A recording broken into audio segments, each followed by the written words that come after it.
Magandang umaga po sa lahat. Isang mapagpalang araw po sa inyo. Magsimula tayo ngayong araw ng puno ng pagtitiwala sa Diyos. Nananalig na ang kanyang plano ay laging tama. Ang Diyos, ang ating proteksyon at kalasag na nagbibigay katapangan. Magtiwala tayo sa anumang ating mga harapin sapagkat ang kanyang salita ay hindi nagkukulang. Kamusta po kayo? Samahan niyo po ako sa panalangin.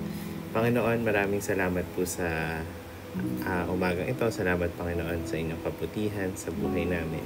Salamat, Lord, sa bagong araw na aming tutuklasin, Panginoon, bagong araw na aming lalakbayin.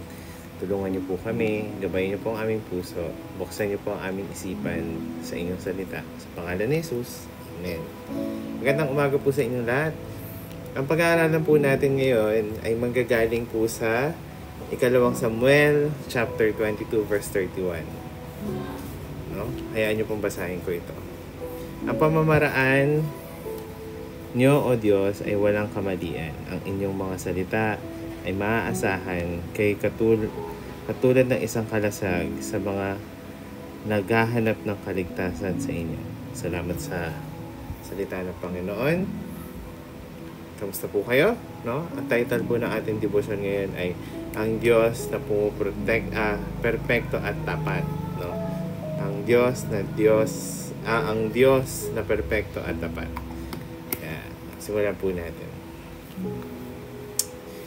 Ang 2 Samuel chapter 22 verse 31, ito ay nagpapaalala na ang Diyos ay gumagawa ng perpektong mga plano para sa atin. Agree naman po sana kayo doon.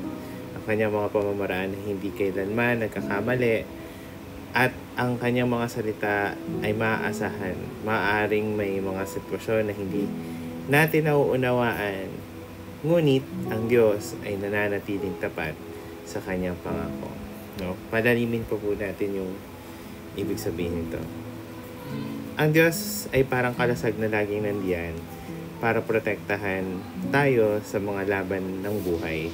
Alam natin na hindi mawawala ang hamon. Ang mga hamon, may mga desisyon tayo kailangan gawin o sitwasyon na minsan nakakatakot o nakakalito. Pero ang paalala dito ay magtiwala lang tayo sa Diyos kahit minsan hindi klaro ang nangyayari. Sigurado tayo na ang plano niya ay laging tama. Parang ganito po. Ang kalasag ay hindi tinatanggal ang laban, pero binibigyan kanito ng proteksyon para kayanin natin ang lahat ng tatama sa atin. Ganon din po ang Diyos.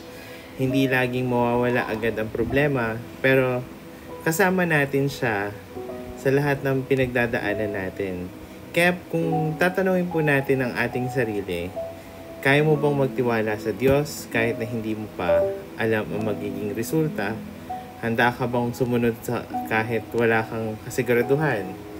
Hindi po ito madali. Pero kapag nagtiwala tayo, makikita natin kung gaano siya katapat at gaano niya kamahal ang buhay natin. No? Mga tanong po na pwede nating pagnilayan o pwede tayo mag-reflect ngayong umagang ito. Ito po. Ano ang bahagi ng buhay mo ngayon na nais mong ipagkatiwala sa Diyos? Pangalawa, kapag nahihirapan kang magtiwala, ano ang mga paalala mula sa salita ng Diyos na nagbibigay sa iyo ng lakas? No? Pagnilayan po natin ito sa maghapon. Paalala po. Habang ginagawa mo ang mga gawain ngayong araw, huwag kalimutan magtiwala sa Diyos. Huwag po natin kalimutan magtiwala sa Diyos. Tandaan na siya ay hindi nagkakamali o nagkukulang. Kung may dumating mang problema o pagsubok, ipanalangin mo ito at alalahanin na ang kanyang mga pangako ay nagbibigay sa iyo ng lakas at proteksyon. No? Talagang mapalad tayo dahil may Panginoon tayo. Mas malaki sa ating mga problema o hamon, mas malaki sa mga hamon natin sa mundo. Hamon ng mundo sa buhay natin. Kaya, ayun, tulungan niyo po ako, samahan niyo po ako sa panalangin. Panginoon, maraming salamat po sa umagang ito. Salamat, Panginoon, sa inyong kabutihan na kami talagang puspos na nagtitiwala at naniniwala na kayo po ang aming kalasag sa lahat ng oras, Panginoon. Kayo po ang pumuprotekta sa amin. Kayo po ang nagbibigay lakas sa amin, Panginoon. Sa bawat gera na aming napagdadaanan. Itong mga hamon sa buhay ay hindi nawawala. Pero ang kagandahan po dito, nandyan po kayo palagi. Nandyan po kayo para sa aming mga anak niyo. Kaya Panginoon, tulungan niyo po kami ngayong araw na to. Maraming salamat. Sa pangalan ni Jesus, Amen. Magandang umaga po sa inyo lahat. Kita-kita po tayo mamayang gabi. Pagpalain po ang araw niyo. God bless you po.